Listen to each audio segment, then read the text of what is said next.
Deputy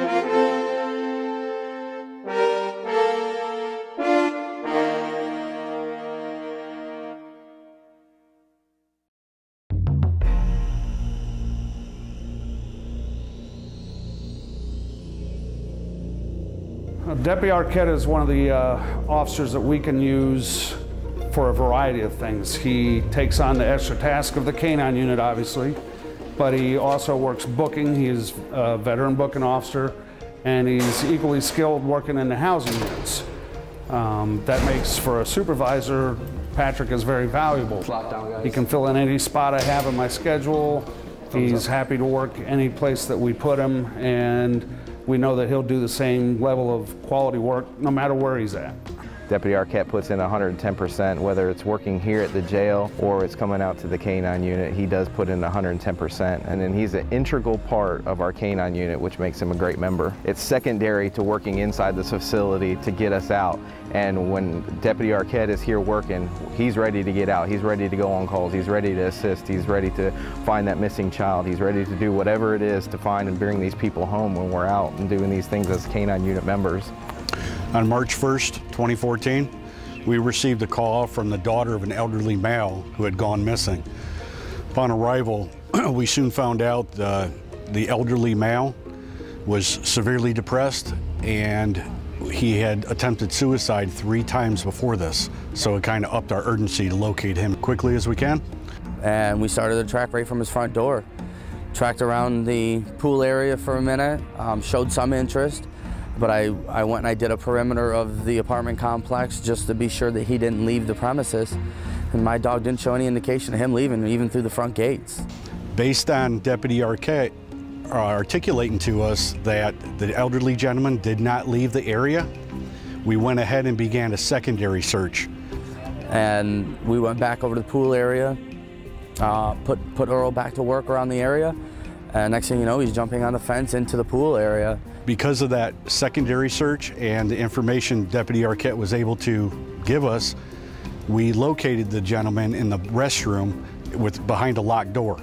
And we never would have breached that door, but because we knew he was still in the area, we went ahead and breached the door, and we found him lying on the floor in there bleeding out.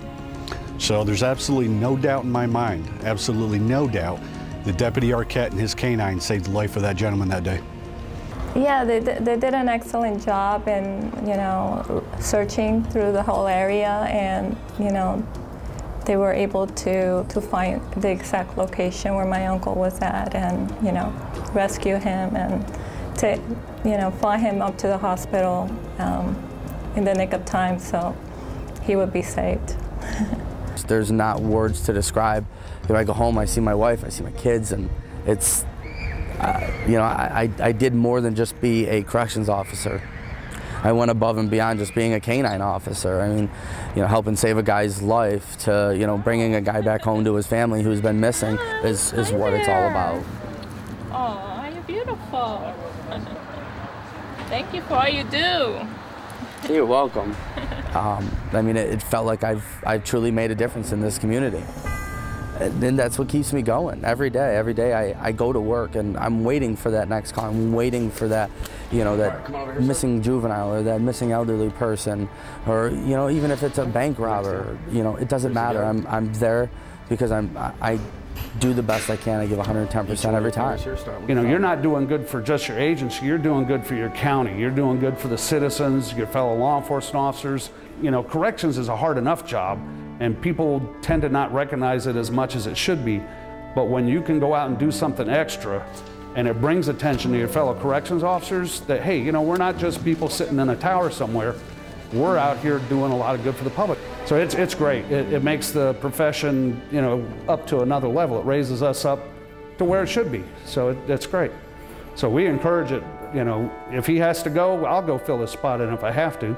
But he has to go. We understand that. I don't know why I do it. I ask myself sometimes that when I go to work in the morning. Like, why am I getting up at 4 o'clock in the morning? You don't have to love your job. Nobody loves their job. But taking pride in what you do and doing it 110% every time is where it needs to be. And the news is going to make up their own stories. But the community knows what truly happens when they see good things happen. Patrick, on behalf of the 1,500 proud men and women of our agency, we want to personally congratulate you and tell you what a great job you've done at representing our agency. You and the team of our K-9 Corrections Unit just do outstanding work, and we couldn't be more proud of your actions.